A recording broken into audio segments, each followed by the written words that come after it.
Class 11 chemistry chapter 4 का video number 5। Hello दोस्तों, आज हमें पढ़ना है कक्षा 11 का रसायन विज्ञान अध्याय 4 यानी अध्याय 4 का वीडियो नंबर 5वां। इसके पहले हमने 4 वीडियो पढ़ा रखी हैं, ठीक है। यह आपके चैप्टर का लास्ट वीडियो है, ठीक है। चलिए इसके बारे में हम जानते हैं।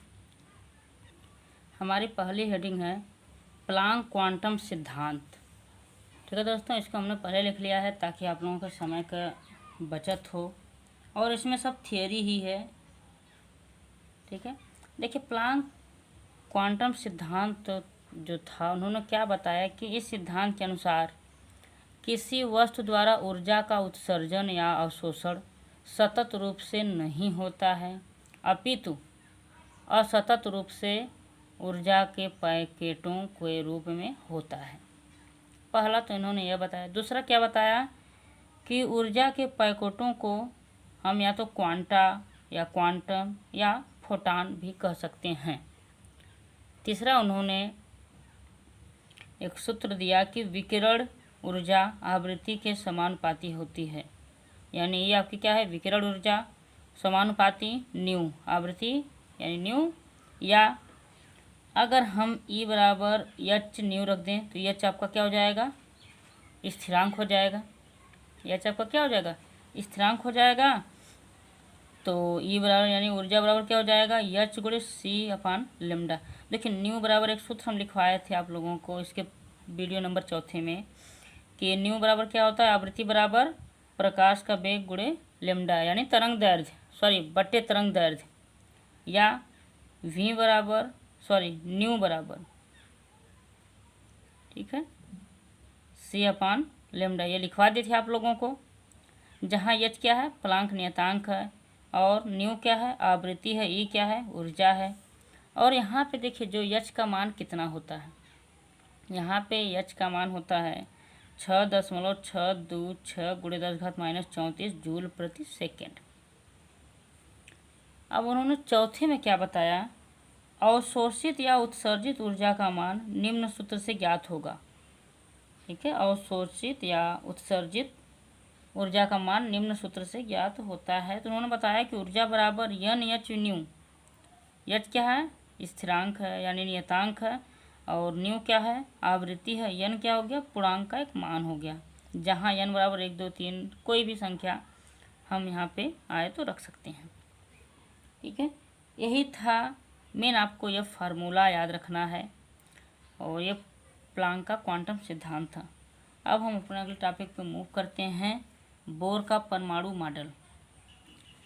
हमारा अगला टॉपिक है बोर का परमाणु मॉडल, ठीक है। तो अब नील्स बोर ने देखिए क्या क्या बताया। इस मॉडल के मुख्य बिंदु हैं, पहला आपका क्या है कि क्या बताया नील्स बोर ने कि इलेक्ट्रॉन नाभिक के चारों ओर निश्चित ऊर्जा वाली वृत्ताकार कक्षाओं में घूमते हैं, और उन कक्षाओं के नाम उन्होंने क्या दिया, KLMN आदि से प्रदर्शित करते हैं। पहले उन्होंने बताया कि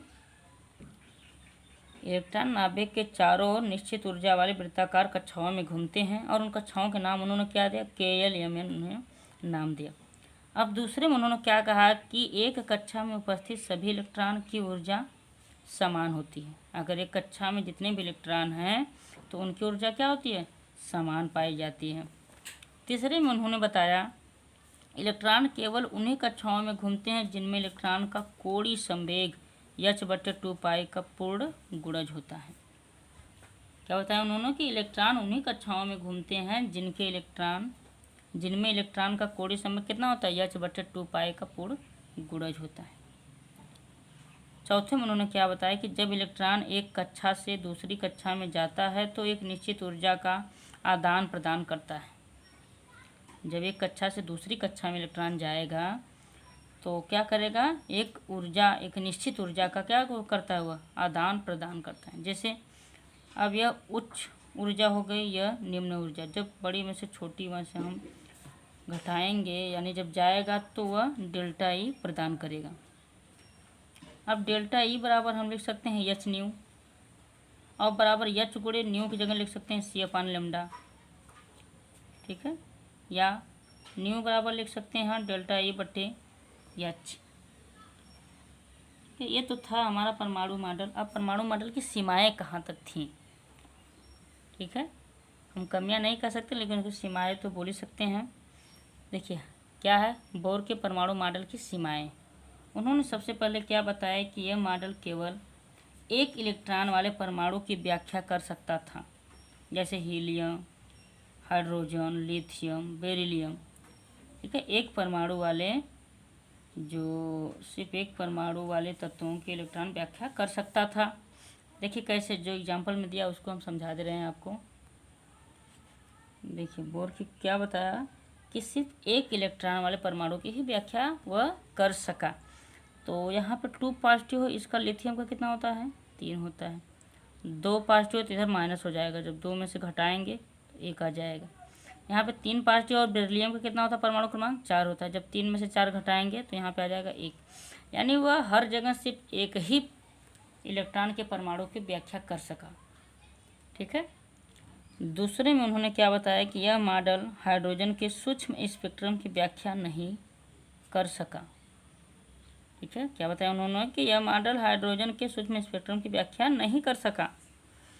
अब तीसरे में उन्होंने बताया कि यह मॉडल जीमेन प्रभाव व स्टार्क प्रभाव की व्याख्या नहीं कर सकता, नहीं करता है, भी नहीं करता है, ठीक है। ये सब क्या थी, इनकी सीमाएं थी कि बस ये यहीं तक कर सकते हैं, उसके आगे नहीं कर सकते हैं, ठीक है। अब बात यहाँ पे उठता है आपका कि यह मॉडल जीमेन प्रभाव व स्टार्क प्रभाव। अब ये जीमेन प्रभाव और स्टार्क प्रभाव होता क्या है, आप लोग दिमाग में यह विचार रहा होगा कि यार जीमेन प्रभाव स्टार्क प्रभाव क्या होता है, आखिर इसकी व्याख्या क्यों नहीं कर सका, यह होता क्या है, ठीक है। तो देखिए हम लिखवाए हैं नोट में कि चुंबकीय क्षेत्र की उपस्थिति में, चुंबकीय क्षेत्र की उपस्थिति में परमाणु स्पेक्ट्रम रेखाओं का विभक्त हो जाना, स्पेक्ट्रम रेखाओं का विभक्त हो जाना क्या कहलाता है, जीमेन प्रभाव कहलाता है। तथा विद्युत क्षेत्र की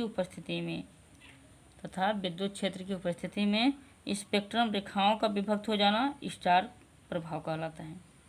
जब स्पेक्ट्रम रेखाओं में विभक्त हो जाता है तो जीमेन प्रभाव, और जो विद्युत क्षेत्र में स्पेक्ट्रम रेखाएं जब विभक्त होती हैं तो स्टार्क प्रभाव कहलाता है, ठीक है। तो चलिए हमारा अगला टॉपिक है सोमरफेल्ड का परमाणु मॉडल, सोमरफेल्ड का परमाणु मॉडल, ठीक है। अब इन्होंने क्या बताया कि परमाणु की सभी कक्षाएं वृत्ताकार नहीं होती हैं, अपितु कुछ कक्षाएं दीर्घवृत्ताकार भी होती हैं, जैसे हमने ये फिगर बनाया है। उन्होंने कहा कि सभी कक्षाएं वृत्ताकार नहीं होती, कुछ क्या होती हैं दीर्घवृत्ताकार भी होती हैं, उन्होंने तो पहला यह दिया। दूसरे में क्या बताया कि यह आवश्यक नहीं है कि किसी एक ही वृत्ताकार पथ पर घूमते हैं, यह आवश्यक नहीं है कि इलेक्ट्रॉन किसी एक ही वृत्ताकार पथ पर घूमते हैं, अपितु उनमें से कुछ इलेक्ट्रॉन दीर्घवृत्ताकार पथ पर भी घूम सकते हैं। उन्होंने क्या बताया कि कोई ज़रूरी नहीं है कि वह सिर्फ वृत्ताकार ही पथों पर घूमें, उनमें से कुछ इलेक्ट्रॉन दीर्घवृत्ताकार पथ पर भी घूम सकते हैं। इन्होंने 2 बहुत ही विशेष बातें बताई। अब उनके दोष देखिए क्या क्या थे, अब हम लिखवाएं दोष। उनका पहला दोष क्या था, यह मॉडल केवल एक इलेक्ट्रॉन वाले परमाणुओं की व्याख्या कर सकता है, जैसे बोर ने किया था, ठीक है, सोमरफेल्ड ने भी वहीं तक किया कि यह मॉडल केवल एक ही इलेक्ट्रॉन के परमाणुओं की व्याख्या कर सकते, हीलियम, लिथियम, बेरिलियम, हाइड्रोजन, ठीक है। दूसरे में उन्होंने क्या बताया कि यह मॉडल इलेक्ट्रॉन की द्वैतीय प्रकृति को स्पष्ट नहीं करता है, उन्होंने बताया कि यह मॉडल इलेक्ट्रॉन के द्वैतीय प्रकृति को स्पष्ट नहीं करता है, ठीक है। अब उन्होंने एक और बताया आपका पॉइंट देखिए कि यह मॉडल हाइजेनबर्ग के अनिश्चितता के सिद्धांत के विरुद्ध है। आप लोगों को हम पढ़ा चुके हैं हाइजेनबर्ग के अनिश्चितता का सिद्धांत, ठीक है। तो सोमरफेल्ड ने जो मॉडल प्रस्तुत किया उसमें क्या बताया गया कि जो यह मॉडल है यह हाइड्रोजन वर्ग के अनिश्चितता का सिद्धांत के क्या है, यह विरुद्ध है, ठीक है।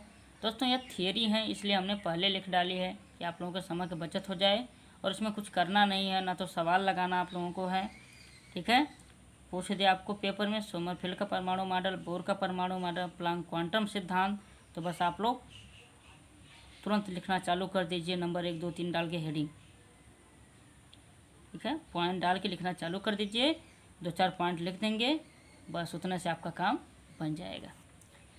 चलिए हमारा अगला हेडिंग है श्रोडिंगर का आधुनिक परमाणु मॉडल। अब देखिए श्रोडिंगर ने क्या कहा कि परमाणु के मुख्य रूप से 2 भाग होते हैं।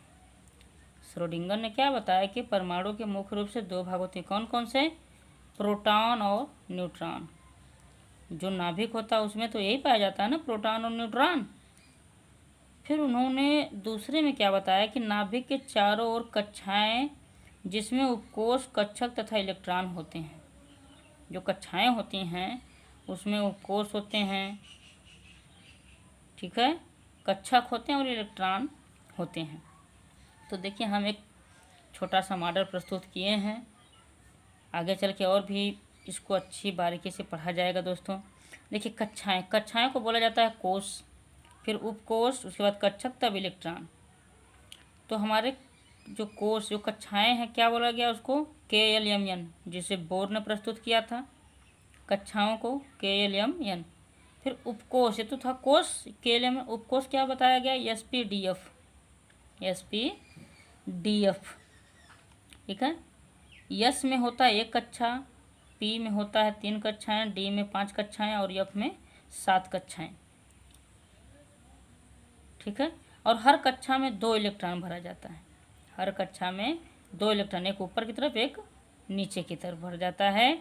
तो अगर ये 1 कक्षा है तो इसमें 2 इलेक्ट्रॉन होगा, एक ऊपर की तरफ एक नीचे की तरफ यस में। और P में कितना इलेक्ट्रॉन होगा? 1 2 3। जब 3 डब्बा है तो 6 कक्षाएं, 6 इलेक्ट्रॉन भरे जाएंगे। और D में 5 है तो 10 भरे जाएंगे, F में 7 है तो 14 इलेक्ट्रॉन भरे जाएंगे। ठीक है, चलिए दोस्तों अब हमारा अगला टॉपिक है स्पेक्ट्रम। ठीक है, क्या हमारा अगला टॉपिक? स्पेक्ट्रम है। ठीक है, देखिए स्पेक्ट्रम मुख्य रूप से 2 प्रकार के होते हैं। कौन कौन से? उत्सर्जन स्पेक्ट्रम और शोषण स्पेक्ट्रम। उत्सर्जन जो ऊर्जा को उत्सर्जित करते हैं, और शोषण जो ऊर्जा को क्या करते हैं? आकर्षित करते हैं। तो पहला तो हम जान लेते हैं उत्सर्जन स्पेक्ट्रम। देखिए यहाँ पे हम हेडिंग नहीं लिख पाए हैं, इसलिए यहाँ पे हम निशान दे दिए ताकि आप समझ जाएं कि उत्सर्जन स्पेक्ट्रम का यह क्या है, डिफिनीशन है। तो उत्सर्जन स्पेक्ट्रम क्या होता है कि जब किसी स्रोत या वस्तु से उत्सर्जित होने वाले विकिरणों को प्रिज्म से गुजारा जाता है, तो इस प्रकार प्राप्त होने वाले स्पेक्ट्रम उत्सर्जन स्पेक्ट्रम कहलाते हैं। ठीक है, यह प्रतिदर्श है, उसके बाद एक ये पर्दा लगा हुआ है, और यह प्रिज्म है। प्रिज्म में से जब हम गुजारते हैं तो हमें एक पर्दे पर जो प्राप्त होता है उत्सर्जन स्पेक्ट्रम कहलाता है। जब हमें पर्दे पर प्राप्त होगा तो हमें इस रूप में प्राप्त होता है। ठीक है, अच्छा, उत्सर्जन स्पेक्ट्रम में एक महत्वपूर्ण हेडिंग आपकी है सतत स्पेक्ट्रम। ठीक है, उत्सर्जन स्पेक्ट्रम भी कई प्रकार के होते हैं, तो उसमें से आपका है सतत स्पेक्ट्रम। ठीक है, जब रंगों का लगातार पट्टिका प्राप्त होती है तो उसे सतत स्पेक्ट्रम कहते हैं। जैसे इंद्रधनुष, विद्युत लैंप, सबसे बड़ा उदाहरण आपका इंद्रधनुष है। पट्टिका, जब रंगों का लगातार पट्टिका क्या होती है? प्राप्त होती है, तो हमें क्या कहा जाता है? वह इंद्रधनुष कहा जाता है, या विद्युत लैंप। ठीक है, अब हमारी अगली हेडिंग है दूसरे नंबर पे अवशोषण स्पेक्ट्रम। अवशोषण स्पेक्ट्रम क्या है कि जब श्वेत प्रकाश को किसी प्रतिदर्श यानी पदार्थ, प्रतिदर्श क्या होता है? पदार्थ। जब श्वेत प्रकाश को किसी प्रतिदर्श से गुजारा जाता है तो उसके आर पार निकलने वाले प्रकाश को प्रिज्म में से गुजारने पर पर्दे पर प्राप्त होने वाले स्पेक्ट्रम या चित्र को अवशोषण स्पेक्ट्रम कहते हैं।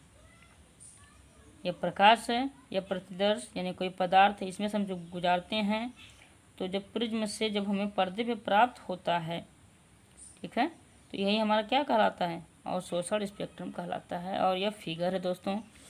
देखिए 2 चीज़ हमेशा याद रखिएगा, चाहे एग्ज़ाम में पूछे या ना पूछे। अगर आपको फिगर आता है तो फिगर ज़रूर बनाइए, उदाहरण अगर आपको आ रहा है तो उदाहरण ज़रूर दीजिए उस चीज़ का। ठीक है, तो दोस्तों आपका अध्याय 4 खत्म हो गया है। ठीक है, अब हम कल से पढ़ेंगे अध्याय 5, चैप्टर 5 पढ़ेंगे कल से। तो आज के लिए इतना ही, धन्यवाद।